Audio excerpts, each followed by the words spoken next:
Sir, if I could begin with your previous life. Before you came to Congress for 16 years, you worked in law enforcement. You were covering a lot of these cases. We were talking about investigators interviewing Mary Lou Danley, the girlfriend of Stephen Paddock. What would you want to ask if you were in the room?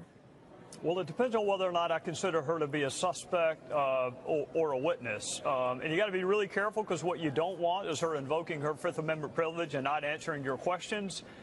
Just opportunities to detect a change in language, a change in his vocabulary, the way he discussed things, anything that we could use to detect the next shooting if she's a witness. If she's a suspect, it'd be a very different lane of inquiry, but over what period of time did he amass the weapons and the ammunition?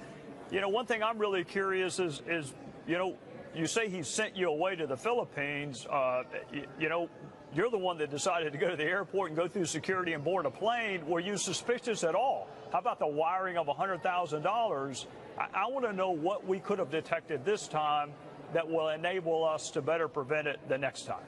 So all of us have been trying to find, searching for some sort of motive. We have no information. Like, there's nothing that, at least from my perspective and reading all of this, nobody really has an idea of what made him do this. But from you, from a law enforcement perspective, do you have any gut instincts that would tell you maybe what happened here?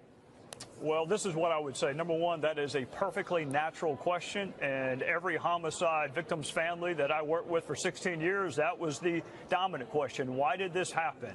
I would just tell my fellow Americans of good conscience, there is no explanation, no motive, no trigger that can explain this level of depravity. So when I read articles about debt, lots of us are in debt, but we don't hurt other people. Lots of us had bad childhoods. We don't hurt other people. So we got to be careful to not look for a rationalization for what is an act of unmitigated depravity. So you on Capitol Hill are being asked now to take a look at and consider additional gun control legislation. I wonder if you could talk about that a little bit. In particular, I wanted to point out this op-ed I read in the Wall Street Journal today. I thought it was it was the Washington Post today. It was a woman who used to work at 538, which is, the Nate Silver's group over at New York Times. It looks specifically at statistics. And she says, my colleagues and I at 538 spent 3 months analyzing all 33,000 lives ended by guns each year in the United States, and I wound up frustrated in a whole new way. We looked at what interventions might have saved those people, and the case for the policies I'd lobbied for crumbled when I examined the evidence.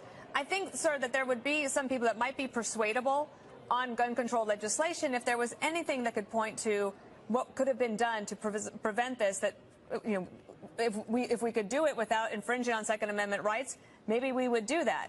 Where do you see the gun control debate going on Capitol Hill after this? Well, Dana, I think it's important for your viewers to know we already have controls of what kind of guns you can have, where you can have them, when you can use them, and what individuals can even possess a single bullet. So the question to me is whether or not the current controls are adequate.